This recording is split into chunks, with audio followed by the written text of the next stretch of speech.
Namaste everyone. Thanks for coming. The reason why we are meeting today is to seek answer to a question, to share our views on a question. And the question, as I shared earlier, is why is there so much of pain and suffering in the world currently? So we are some around 13 of us. What I'll do is, so yes, I'll be moderating this session, and I'll start with asking. So I'll nominate someone. You can take, let's say, 2 minutes to share your views, and then you nominate someone else. So we'll go around. We'll all share our views on this, and then we'll take another round, and we'll see if we can um, arrive at a kind of synthesis. So I will nominate Pooja.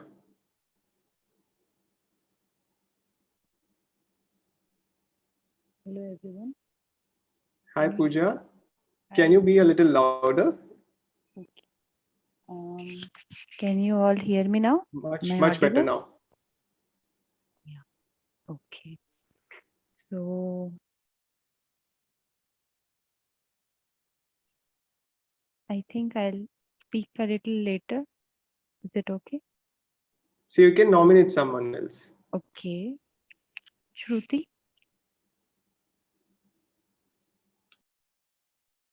I was not expecting that. Okay.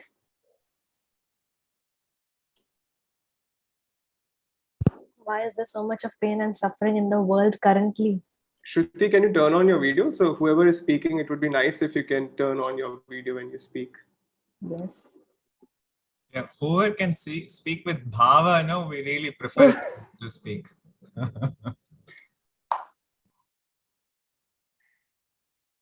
I don't know why there is so much of pain and suffering. I think we are responsible, equally responsible for it. And I do not see this pain and suffering appearing only now. It has been there. Only thing is, in these 2 years, it has happened so quick and so easily noticeable to our eyes that we are feeling that, oh my God, there is so much of pain, there is so much of suffering in the world. But I think it has already been there, and as long as I think if we are suffering or struggling within ourselves, I think that's how we see suffering outside also. Because we have no clarity with us, or because we are not well prepared within ourselves, in our thought process, or in our minds, or in our actions, or whatever. So that's how, because we see it within ourselves, I think that's what we see outside, because that's what we are reflecting. So I think in short, I will take it in this way.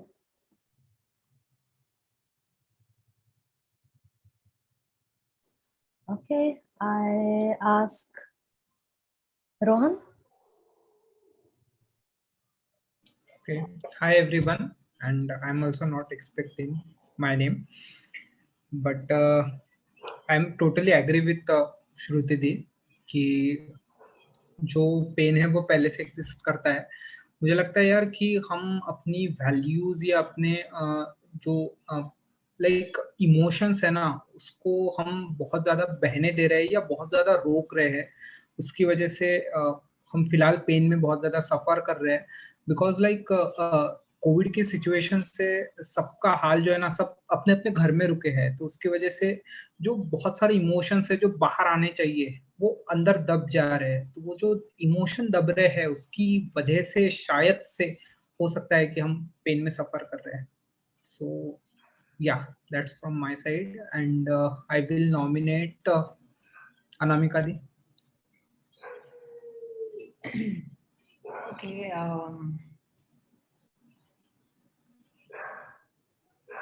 I feel very honestly, this is a very big opportunity.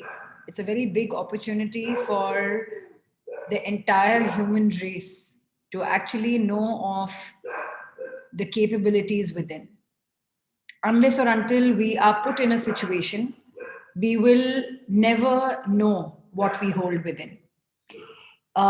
We can learn swimming in a lovely pool, but unless or until we're thrown out there in the ocean, our application of our skill will never come to use. We'll really know we're good swimmers when we're able to survive the higher tides. And that's the way I'm looking at it. That, of course, there is immense pain and suffering, there is sickness, there is death.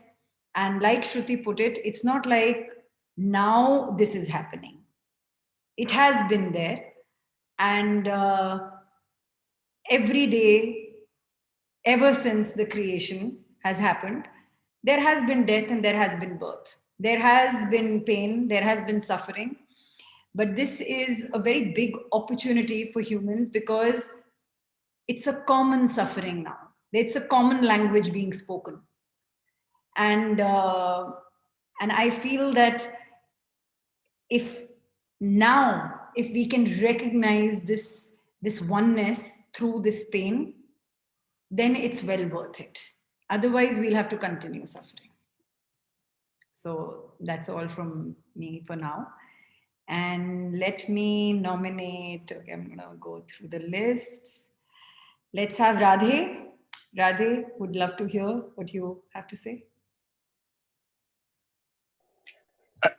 Hi everyone. So we are talking about pain, and I am suffering from physical pain also, as I have done my vaccination yesterday. So like experience a lot much of pain in these 2 days. And yes, talking about mental pain. So why this much pain? Like not only in India but also all in whole world this is going on, because the sudden lockdown, like the world has never experienced this kind of uh, concentrated period of time uh, till now.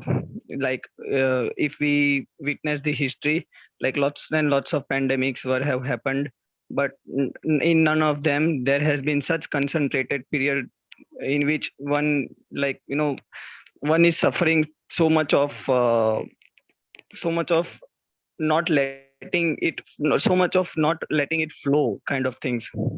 And uh, uh, the another most important thing is all the physical meetups are now like banned, or we can say physical meetups are now like closed. Like we can imagine we are on Zoom, and what if we were talking this at Pondy Beach? Like it's total different feeling. So yeah, I I hope like you got my point. This is the main reason. Like we can't even physically meet each other. We can't hug each other. We can't feel each other. Like we can see each other, but we can't feel each other. So this is the, I think, main reason for the pain which we are experiencing. Yep.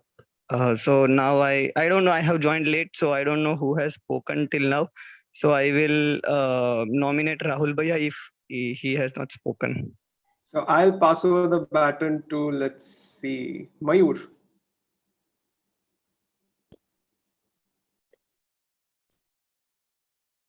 Good evening, everyone. Hello. Okay, I am audible. There is a famous quote that pain is inevitable, but suffering is optional. So I consider the suffering is due to understanding. Less understanding gives rise to more suffering. Pain is, as told earlier, pain is always there in our society, but this pandemic has amplified pain manifold. Means there are various problems that has evolved now, just like income sources, loss of loved one, and many other reasons. Many people lost someone, but they don't know. Means one family member is in hospital, and no one is telling that his brother or mother has died. Means there is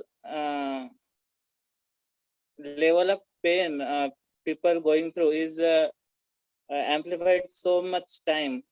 this, but we can understand, we can find different ways. For many people, they have lost job, they have, but this pandemic also created other opportunity. So we should see and that understand the situation is a cause of suffering. And I'd like to know Malvika. Hello, I am audible. Hi. Thanks, Noor. I feel that I am reminded of basically what Mother has said about suffering, that suffering is inevitable and suffering will continue to be there as long as ignorance is there. And I don't know why, it seems like the core thing, like I can talk about all the medical issues or other, like people are not getting food to eat or they've lost their jobs and all these variations, but I feel at the core of it, that's what it is. And just lately I've just starting to see that when I try to find out, like think about some of these things that we are going through, try to solve it in my own head, hypothesizing about how can we solve anything. I don't know why I keep coming at the same conclusion that our entire world right now is run by power and money. And it is so inherent in every little thing of our lives. It revolves around money some way or the other. Any major social problem or any problem that we see. And so according to me, I think that is one of the key things that I've just been reflecting on how, unless we shift that focus on, because money is such an important thing now, that kindness or living a good life, everything just comes secondary, because it is like the survival instinct of our entire race is now money comes under the survival instinct package. It's that important. And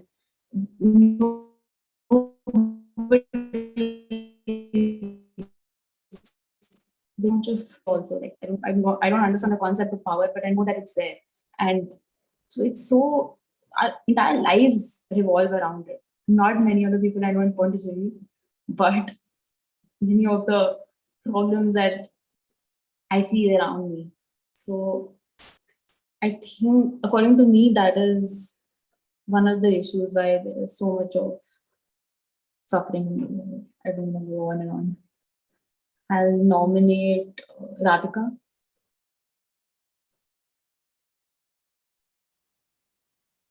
Hello.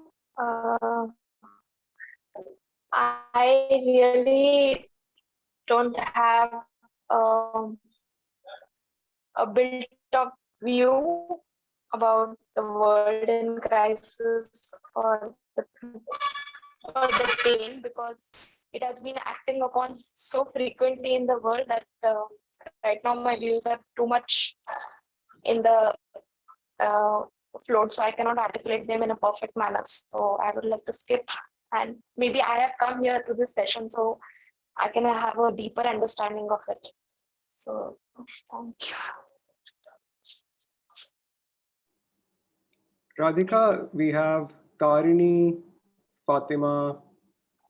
Yes, you can I nominate. would like to nominate Anamika. Anamika has already spoken. Yeah, Tarini.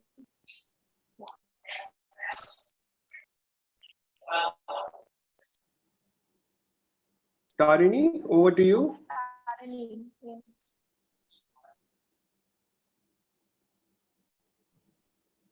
Tarini, are you? Hey, gulp down whatever is in your mouth. Get ready. Come. Yeah, you just have to unmute. Sorry, somebody mentioned my name. Okay, my internet was unstable. Sorry. So the previous person has nominated you to share your views on why is there so much pain and suffering. Okay, am I audible now? Yes, go ahead. Okay, I think there is a bit of a lag, so I'll go ahead anyway.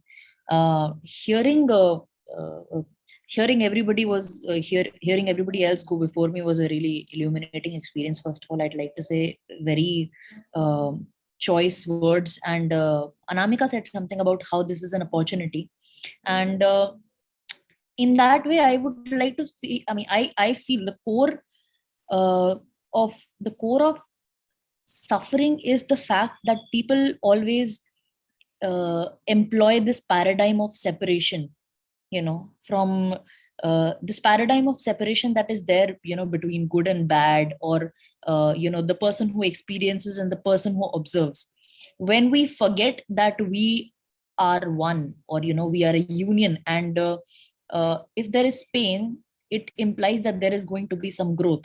The absence of reconciliation with the fact that there is good and the bad, there is order and chaos, there is Shiva and Shakti.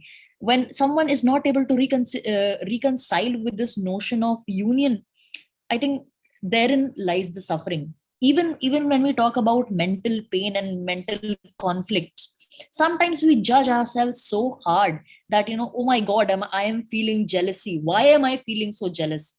The suffering is not the jealousy itself. The suffering is our awareness that why am I feeling so jealous? So instead of merely observing, the person, merely observing oneself as a person that is experiencing an emotion, we think that why is it like this? So I think, this paradigm of separation, or separating good and bad, instead of seeing everything as this karmic connection, and instead of doing that, we always, siloize thing. We put them into separate containers, and forget there is unity in union of things, a union of qualities. I think it's a very abstract definition, but I think everything comes from that. Yeah, and that those are my 2 cents. So Tarini, we have Fatima. I would like to nominate Fatima. Good evening, everyone. So, as I'm all studying the Sri Aurobindo as in my academics and as my minor, so somehow I have worked on this sentence for 6 months and more than that. So kinda, the spiral evolution. When we are like, our world is so around, हम बोलते हैं ना कि हम एक दूसरे से टकरा जाते हैं, हर एक बात टकराती है, सिर्फ हमेशा कैरेक्टर बदलते हैं, स्टोरी वही रहती है, लेकिन स्पाइरल इवोल्यूशन होता है जहाँ पे वो जो स्प्रिंग वाली चक्की कहीं पे बदलती है. So this pain is that spiral thing. And as Sri Aurobindo suggested, 5 stages of society, typal, symbolical, and consciousness, then supermind. So maybe ये वही है कि हम कितनी हमारी बेसिक रेगुलर हमारा जो करियर का और वो सब का जो स्ट्रगल है, we are living all that struggle behind, and we whole world is having common thread, and literally by our mental, by our vital and everything, when we are losing some human body, that is so like हम कैसे physical vital और mental पे work कर रहे थे और अभी कैसे उसके सर्वाइवल के लिए वर्क कर रहे हैं. So the like the only content has changed. So this change of content and this evolution, like when we see history, so once in a century this kind of thing happen and everything changes, like World War, when we were having same number of deaths and everything, everyone was scared, like is अभी तो कई मेरे जैसे और कई लोगों को भी लगता है मतलब दुनिया आगे बढ़ने वाली है या नहीं, पढ़ना भी चाहिए या नहीं, मतलब जॉब लेके क्या करेगी, दुनिया रहेगी भी नहीं तब तक, अभी पढ़ना ही छोड़ दे, ऐसा होता है. तो this kind of thing, but it's already world always go on and we learn something and then we carry, and that's how we become more human. So that's from my side. Thank you. Fatima, you can nominate Nikhil, and Soham, I don't know if he said that he'll be on a listening only mode. Yes, so I would like to hear from Nikhil. Uh, so, thank you so much, everyone, for sharing your views. In my view, suffering has been as constant as the evolution has been there, right from the beginning. And if you believe in like the Indian philosophy, there is a concept of three tap, like three types of sufferings which we are subjected to, and it is just one of them. It's very easy for me to talk about the world being in pain and suffering while sitting inside, but yeah, the actual suffering is happening on field. But there was actually a lot of just physical and mental growth happening on field as well, because of which the red flags were there in between, but they were also overlooked, and this can also be a big red flag to look for something which is more, which is beyond the growth of the just the physical aspect of us, just for our desires and needs, and the mental aspect of us for throwing our ideas and seeing growth just in terms of development of a kind which is sucking out nature from our life. So there, this pain or suffering can be a leading factor to a situation where all of us have to dive down deeper and look into it, uh, especially the isolation part. So the cure lies in the isolation, and you isolate yourself and then you find out that it cures on itself. So on a mass, this suffering pattern, this isolation word has been a very important point, because what about this suffering ends? Will we have time for ourselves to isolate ourselves sometimes, to ponder upon where we are going? Like, is this kind of a important point to think about? Like, isolation can also cure things. So can we take out some time out of our day to think about what we are suffering on and where the pain is coming from, even if when there is no COVID or past COVID? One more thing, that qualities of human values are also important, and these suffering times are showing both of them. Somewhere we are seeing good qualities, and somewhere there are also some very bad qualities appearing on social media, and the information that we are receiving, like black marketing of drugs and injections and stuff, and people storing them. This is not expected in such times if you are an individual who is well anchored in the divine. So anchoring of the divine can be a very important factor if there is a pain or a suffering situation, and the qualities which we represent as an individual or as a community. So yeah, there is definitely suffering and pain, but it has constantly been there, whether you think about the Upanishads or even Buddha's whole teachings.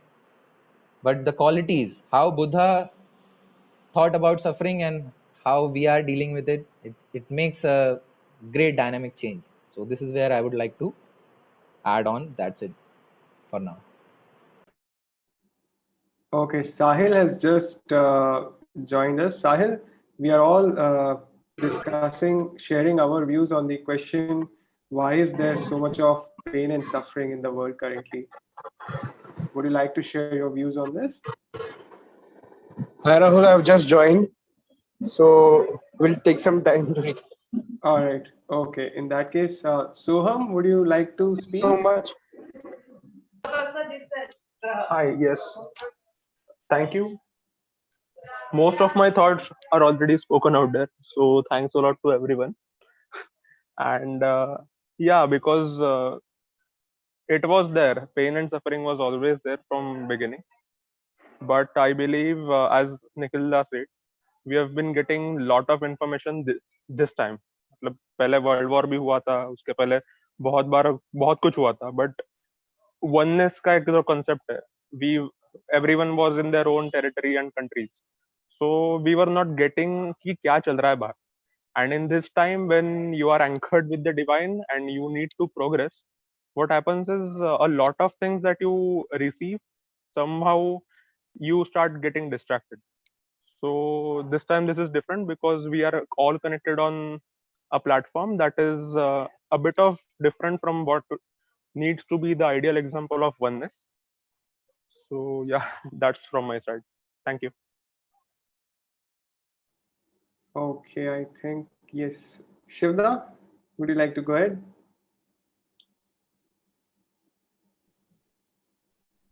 So again, there's a rich variety of ways of looking at the same problem, even though all of us either have gone through or are going through the same problem.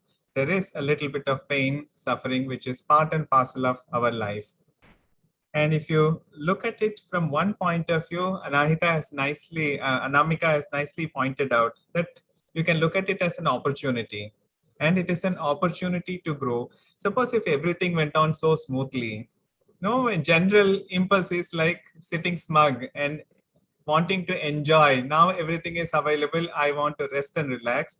And the moment we reach that attitude, we stop growing, we stop progressing. And if we look at, if the pain is not there, perhaps we would not feel like getting up and then looking around and seeing where I have missed an opportunity for growing, through which this pain would never ever have come to me, is something that we have to look at it. Now, when we look at this pain and the suffering which is happening in the world, which is a second dimension, which is something happening at the global level. The difference between the individual and the global level is usually at the global level, the progress that is being made is actually very mixed. And at a general level, if you look at it, they are still largely relying on physical means and physical ways of tackling everything. You know, even if you look at the current COVID and the scientists and the doctor's opinion of if it is to tackle it purely based on physical means and physical ways. And it didn't take much for us to realize that, well, they are clearly insufficient. Well, we have had people who are doctors who have completely taken all the precautions which the science has come up with. Well, they too got the COVID virus, attacked by COVID virus. And then there is the IPL, which has happened. You must already be knowing it. These are the people who have plenty of money. Anything that you say in terms of cutting edge technology, they are ready to bring it in. They brought in something called a bio bubble, where they put all the players in the bio bubble, which is simply that protecting them from anybody who could be possible or potential carriers of the virus. And the bubble burst. They ended up with 30 people at least getting COVID in spite of what immense amount of money can bring about, which clearly shows that if we take up purely physical ways of taking care of things, it is not going to work. And if we refuse to look beyond it, well, we need some kind of a hammer which will have to come and help us to break through this attitude in which we got stuck. And this is where I recall the lines from Savitri, where it is said that the pain is the hammer of gods, and so beautifully said that when we refuse to move forward, when we refuse to open up to dimensions beyond physicality, well, something happens with such certainty, forcing us to look beyond these. So I have a beautiful quote from from Sri Aurobindo. I just shared those lines from Savitri in the chat. Yeah. So here is, I have it ready made. So it's so beautiful to look at these wonderful lines from Savitri, where Sri Aurobindo directly takes up why pain is needed, and see the beauty of the words. He says, pain is the hammer of the gods to break a dead resistance in the mortal's heart.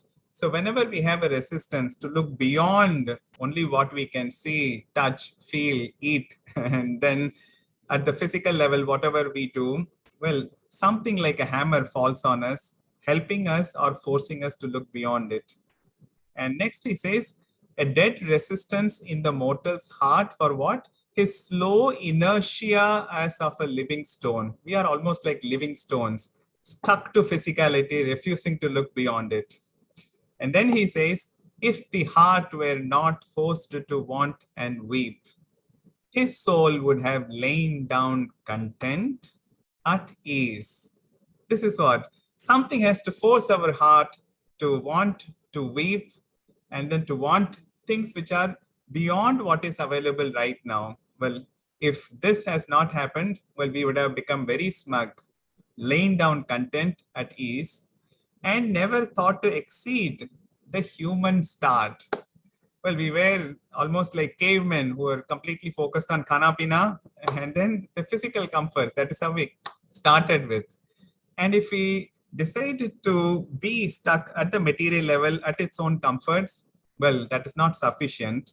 We will not learn to climb towards the sun. Now, this is where the beautiful indication on which direction we will have to try to self-exceed is also given.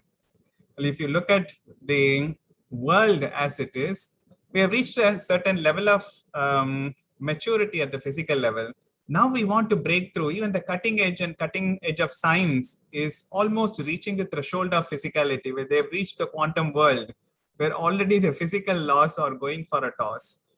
If we have to climb towards the sun, what does Sri Aurobindo mean is we have to open up to the next higher dimension, at least of the life energy, which is actually moving through the atoms, almost creating a new type of matter called organic matter. Now, we have not even opened up to that dimension at the collective level. Individually, a few people have broken through that gate. They have reached out to the level of life energy, and they have discovered processes to master this life energy. So we call it prana and the pranayama process. Through certain poses, practices, breath control, well, we have reached out. We have broken through the gate of physicality into a world of life energy. But these people are excellent people who have set the trend, but the world is yet to follow. But if you are talking about climbing towards the sun, they have not stopped with the discovery of life energy alone. They went further and ended up in a still higher dimension, the dimension of emotions, of love, of compassion. And this is the dimension which actually has not yet found wide accept into the world. Now, if we can actually do the breakthrough to the dimensions of higher emotions and make it part of our life, a life filled with love, of joy, happiness, and compassion, then we would have broken through at least 2 layers of our own existence. But that is not all there. If we have to want to make anything at the global level, a tremendous amount of organization is needed. A mind, a certain type of mental energy, which doesn't follow one philosophy, one type of thought, but which follows certain universal way of looking at things and capable of organizing everything in such a way that everybody finds his own opportunities to grow. Well, we have to yet to break up to that dimension of the mental energies, where inspired thinking and inspired expression, inspired articulation, inspired poetry, and much of the higher inspired things can yet become part of our life. But even that mental level is not the ultimate, but until we reach out to that highest, which Nikhil has indicated. Now, finally, well, we will have to reach to the sun, which is at the heart and at the core of our heart. And until we reach that dimension, well, the hammer of pain will be there, making us not stop at any level of progress that we have made. So I have just one more, which says very beautifully that when will the pain and suffering end, if at all there is there, until we discover that power within, which has the capacity to organize everything, to bring the most beautiful qualities and allow this higher rhythm to settle down. So with this, I will stop. This is what Sri Aurobindo says once again from Savitri. He says, "A power is in thee that thou knowest not. Thou art a vessel of imprisoned spark." The spark is there within all of us. Nobody can say that I don't have the spark, only a few people have. It's there within every one of us, but it's right now, most of us, it is imprisoned. It seeks relief from time's envelopment. It's not that we are trying to release it. It itself is seeking relief. Therefore, already it is taking 9 steps to come out into the open, We just have to take one step to turn towards it and then make it part of our life. And then it is ready to come out and then take charge of our life. And then Sri Aurobindo says, when does the pain come? And while thou shuts it in, the seal is pain. So when we don't make an effort to make it part of our life, well, when we put a seal on it and then only look outwards at the material things, well, that is putting like a seal on what is within, and that seal is what he says is pain. And then he says beautifully, pain is the signature of the ignorance. Malvika has said that. Finally, we don't know it is there because it's too deep inside of us. When we don't know if it is there, how can I turn within and then see? And the answer came from Nikhil. Well, look at people who have already done it. Look at these deep texts like Upanishads and the Gita and the Vedas. These are deep texts which embody the experience of people who have had a glimpse of what is there deep within. And that's it. We are people who have discovered it. We just have to listen to them to see what applies to us and then take it up. And that's it, rather than shutting it within. So it's a signature of the ignorance which we all have, attesting the secret God denied by life. So there is a secret God within, and it is denied by life, and its attestation is ignorance. So he puts a seal of pain and ignorance on it, and then we look for it outward, but we don't look within. And then the master sentence comes, until life finds him. Him is actually the spark within. Pain can never end. So here in a sentence, we have the clue about when will the pain end. Well, until the life, the entire collectivity, not just you and me or a few people, the entire collectivity, the life that is there on this planet, finds him, pain can never end. Now, this one sentence, that the spark inside, it seeks relief from time's envelopment. So the entire on us and is not on us. We don't have to make all the effort to find this spark because the spark is already trying to come out. We just have to turn our attention towards it, and then the spark will become a fire.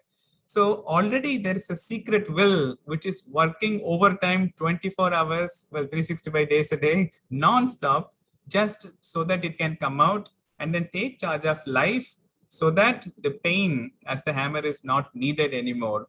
So this secret will is the way out of pain and suffering.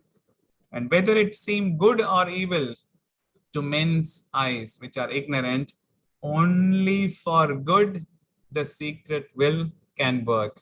So that is the nature of the spark inside. In a way, this is such a tremendous opportunity where we get an opportunity to look beyond the physicality in a collectivity. And perhaps as a race, as a human race, we can make a progress where we open up to dimensions which are beyond and higher than the mere physicality. And we can't do it by looking out, but we have to do it by looking within and look for the spark, because we don't have the knowledge. We are very ignorant. So we will have to have the support of something which is knowledgeable. We don't have the capacity, power, strength all by ourselves. So we have to seek that which has the power and strength. And that spark, Sri Aurobindo says, is there right within us. And all of us have it. Now that is the beauty of it. Every one of us, to the most criminal, to somebody who is very, very posh and polished, in us, the spark is there. None of us can actually say that I have less of a spark and he has more of a spark.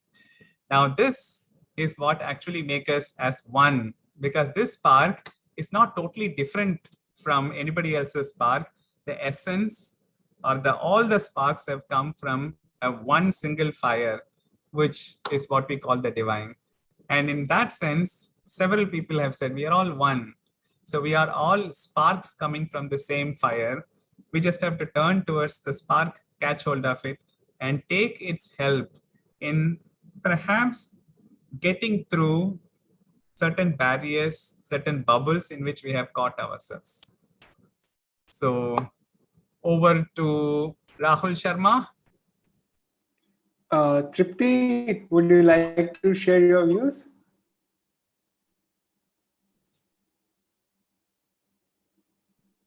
Hello. I'm extremely sorry. I Hi. have joined little lately, so it will take some time for me to grab. I wanted to join in a time, but I couldn't. Extremely sorry. But overall, No problem at all. overall on the view, I would like to see that when you look at this crisis on like from the materialistic aspect, you find it this is very bad for us or something for bad for human being. But looking at from the spiritual point of view, it sometimes it feels like it is earth or the conscious attempt made by the some power to take out the hurt or damage done by the human being to the planet. So we get some positive news like now the ozone layer is properly what you can say cured itself or the healed itself. Now there are you can see the flora and fauna of the earth is getting stabilized while we were in the lockdown. So actually the human being have got a chance to look inside and see whether we are properly dealing with the earth or we are properly dealing with ourselves. Now the India is realizing the use and the what you can say the essence of yoga, that yoga is not related to a religion but yoga is a more deeply connected to your ourselves. So I'm sorry if I'm not connected with the topic, but these things this lockdown and this everything has made me realize that what as an Indian, as an Indian youth, what we have been missing all the time, what we have been empathized why the Western are more superior than what we are, which is a very wrong notion. And this entire lockdown and entire situation over there now totally changing the whole viewpoint and making us realize that yes, we have something which is more valuable and we should what you can say be more informative or learning and what you can say, I don't know the word, but you should be more conscious about it what we are having right now, the yoga and the whole conscious thing.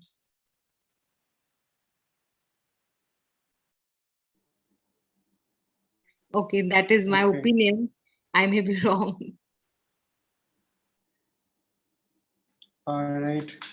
I'm the only one left. Whatever I wanted to say has been spoken by someone or the other.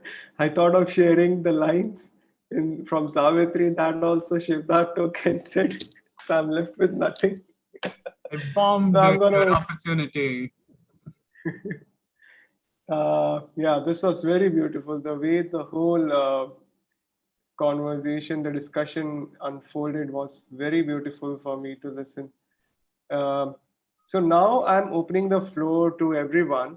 If you want to share something or ask a question to someone who has said something to know more, etc., you can raise your hand or just indicate and yeah, start speaking. So over to everyone.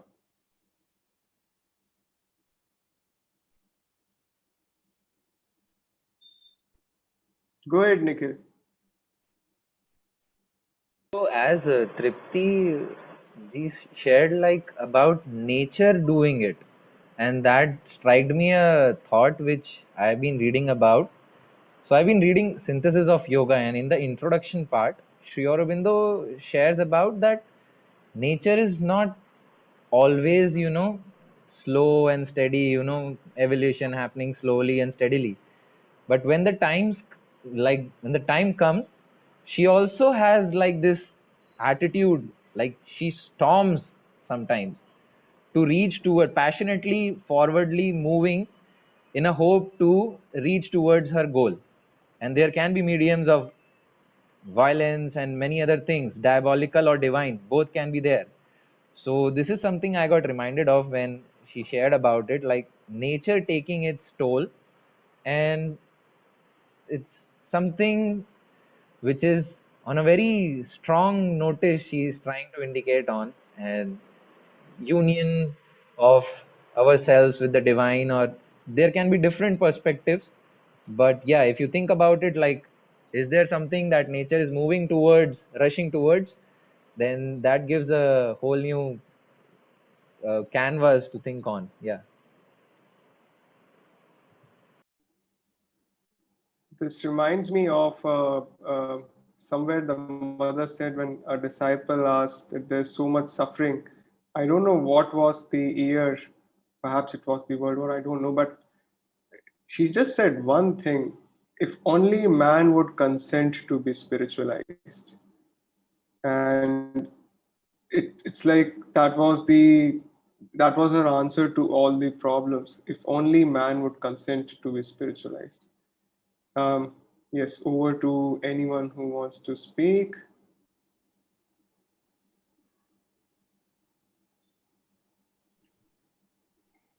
Okay, I'd like to add something. Just a few thoughts racing. One that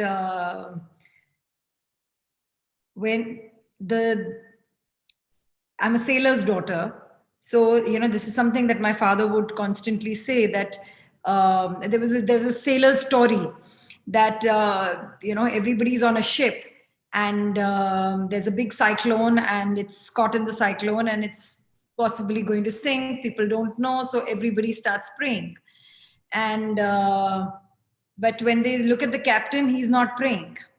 And they'd ask him that, but every prayer counts and it's very important. And, we must all pray to get out of this problem and this cyclone and everything. So the captain says, well, I've said my prayers and I've learned my lessons. Now it's time for me to put them into action. So you pray while I handle the ship and navigate it through the cyclone. And that's a story that I've always held very closely, that all of us conscious beings sitting here, today 13 of us are here, and many, many more in the world, all that we have accumulated in terms of knowledge and wisdom and the essence of life and philosophies, things we've read, observed, heard, immersed into. Again, this is our time to know if those things are only moving parallel to us or those are things that we have imbibed. Are we actually now living it? Because unless or until we are putting it into practice, we have more work to do.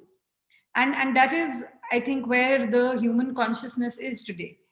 It's a time of reflection for all of us, that okay, we've learned about how to deal with stress, we've learned about how to deal with pain, we've learned about compassion, kindness, helpfulness, charity, etc., etc., etc.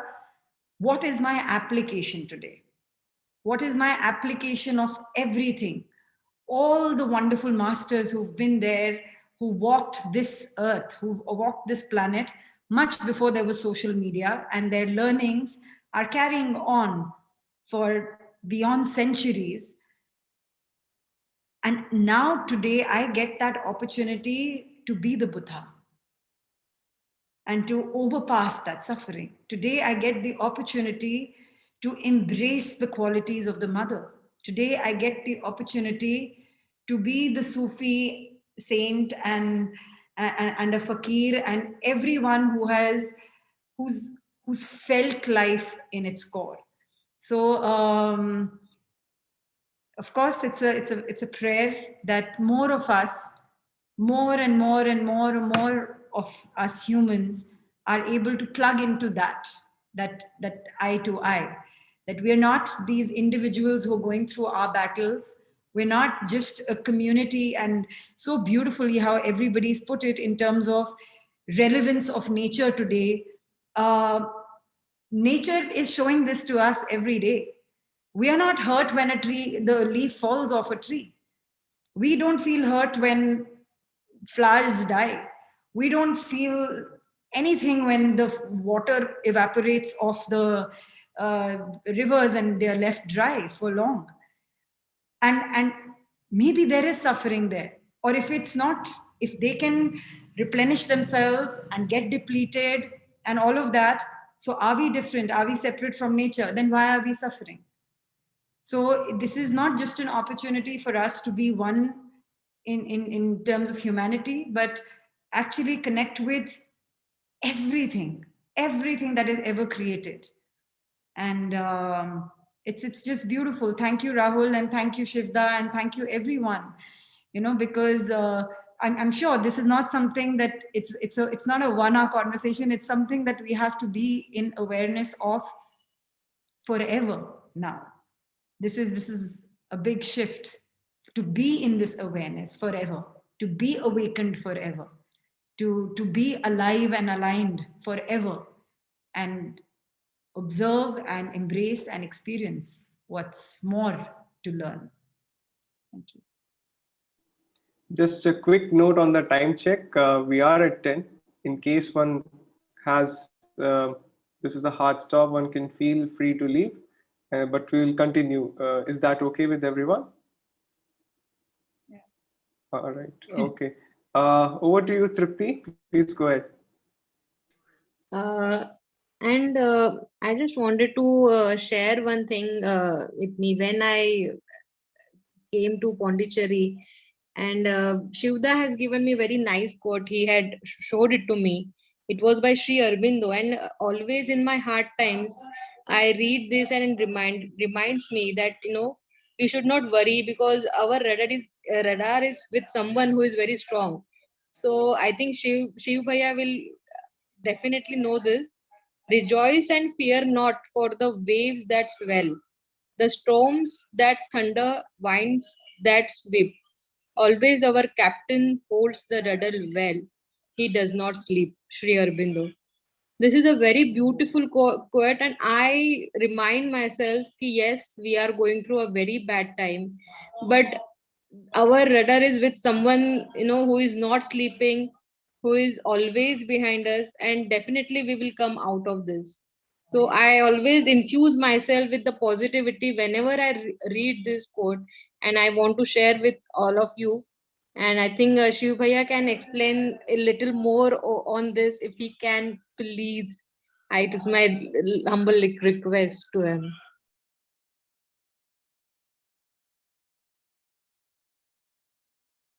So first thing is to share the words with everybody.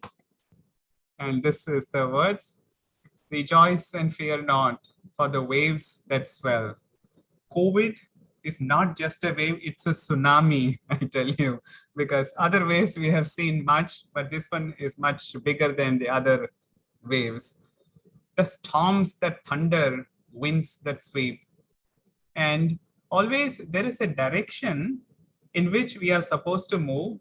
And the utility of storms and thunder and waves is just to ensure that we move in that one direction where we need to move and not get caught up and then swayed by anything else. And that is the beauty. So the captain will ensure that if we have faith enough in the captain, he will ensure that he will take us through all these in that one path, which is left untouched by the fear or the storm or the thunder. Now that is the beauty. Well, that path, the captain who is there sits within us alone knows, and he doesn't take a break. So just imagine in the middle of a thunder, if our captain goes for a sleep and then wakes up, everybody will be shattered to pieces. He does not sleep. Here is one part within us which doesn't sleep at all. And not only that, but it is so much aware of which is the one direction where we have to move. And if only we can hand over ourselves to that captain, well, our course is set and we will be taken through the course. We don't have to make an effort, but we'll be carried towards that. To learn to be like a baby who is carried by the mother wherever she wants to take us to is the biggest secret of sadhana. Sri Aurobindo used to say, Ramakrishna Bhagavan used to say 2 times. One, well, you can be a monkey who with your effort cling to your mother so that the mother takes you, or you can be a baby cat where you don't have to cling. Your mother will catch hold of you. You just have to allow yourself to be carried in the right direction. But in these COVID times, perhaps we have to take care not only of the physical safety measures, even though it has been proven that it's not going to be sufficient. Somewhere mother says that just as we have a physical armor, but our psychological makeup also has an armor. And there are a few things which creates a dent in it, a hole in it, through which a lot of negative things can enter. And she lists fear as one of the most damaging things so far as our psychological makeup is concerned. Just in the COVID times, when we go with a suit which has hole in it, obviously the virus is going to enter.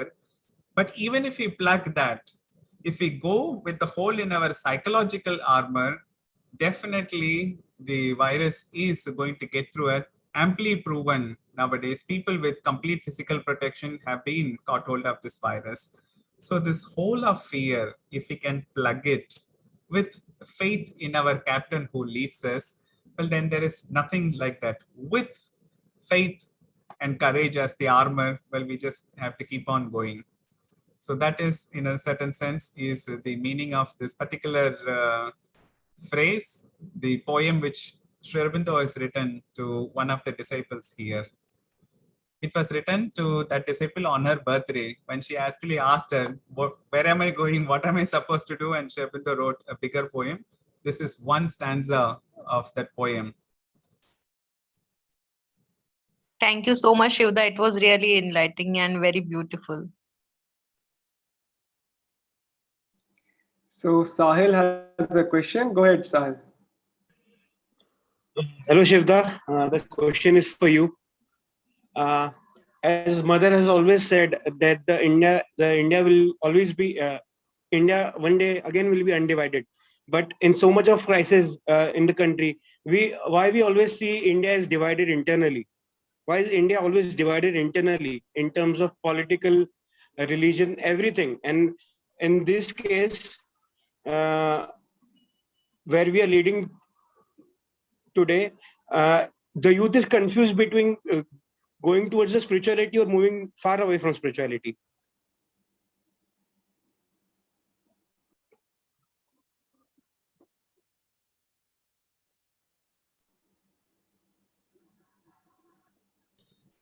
Yes, got it.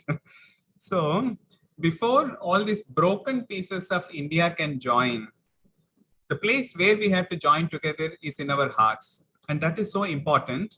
And there, even beyond the heart, there is a soul which actually stands behind the nation, which is even now, it is one and it is undivided. You take Pakistan, Sri Lanka, Bangladesh.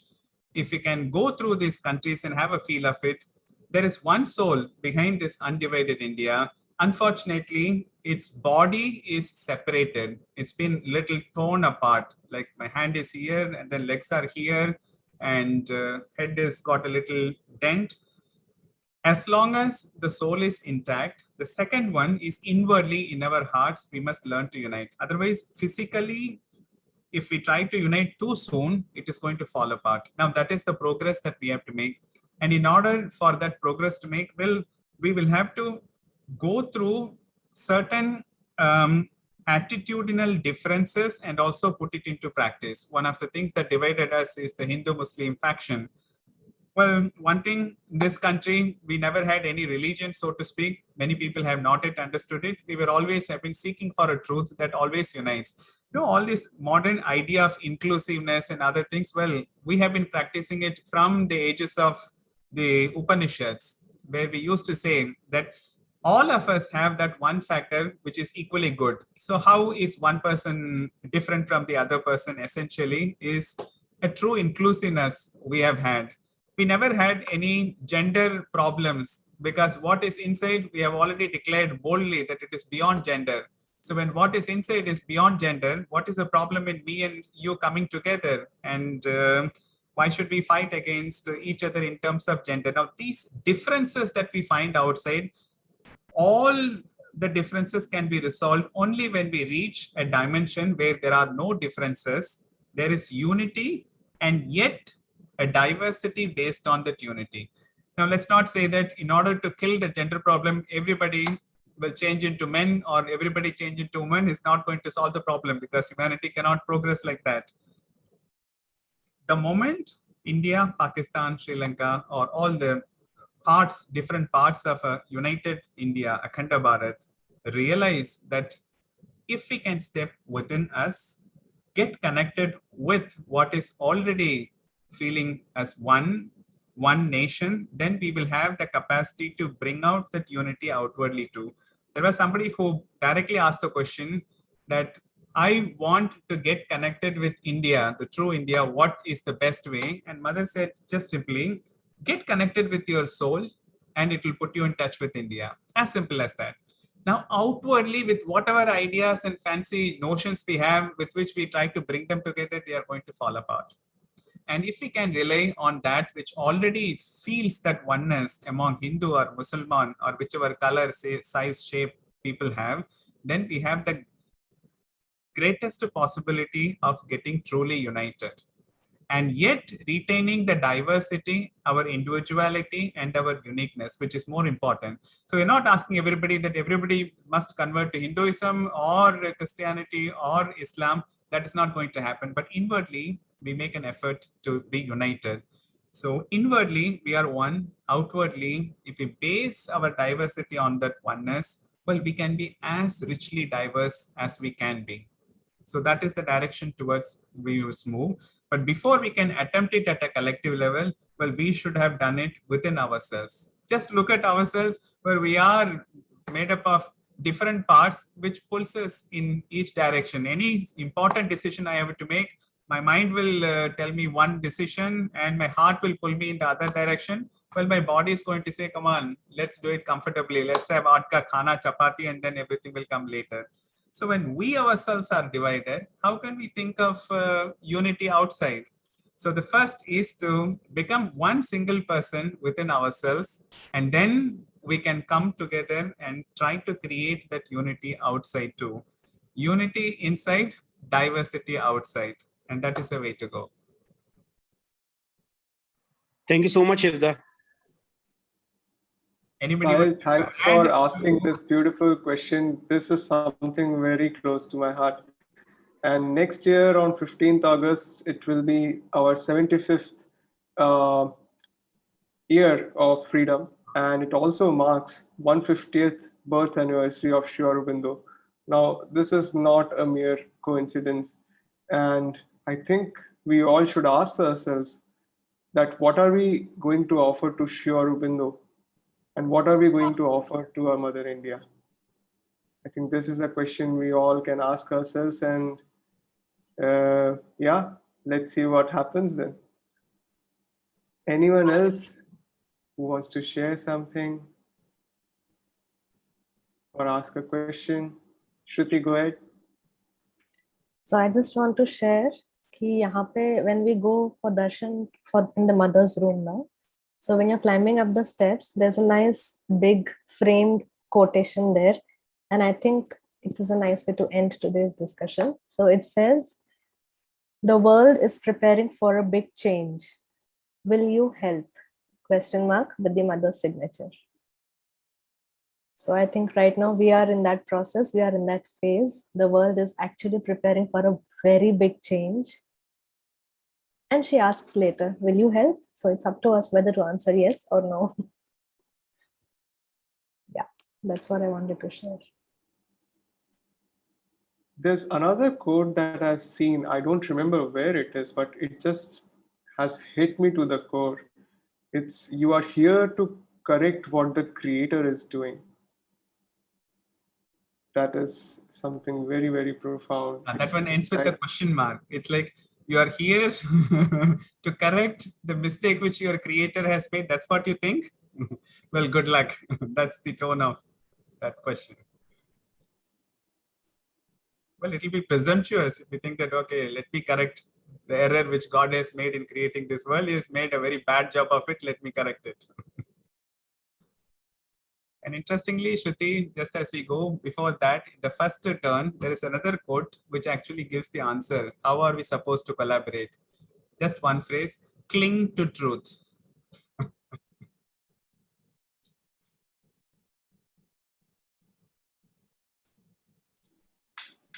Any other sharings?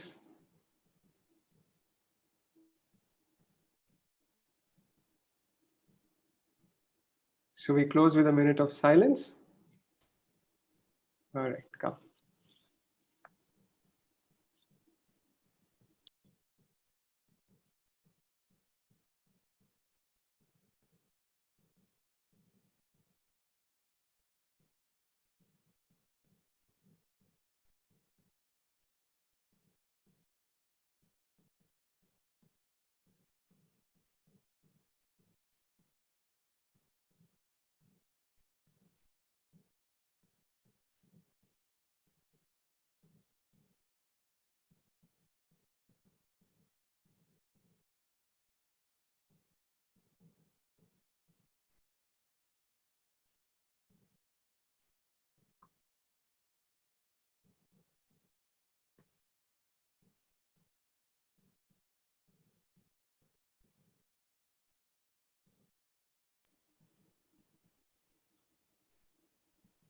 Thank you, everyone.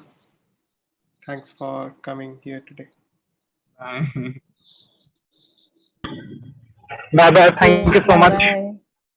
Stay well, stay safe, stay in Very nice to see Good night. youth campus from all the different batches, no? In one single platform. Very nice.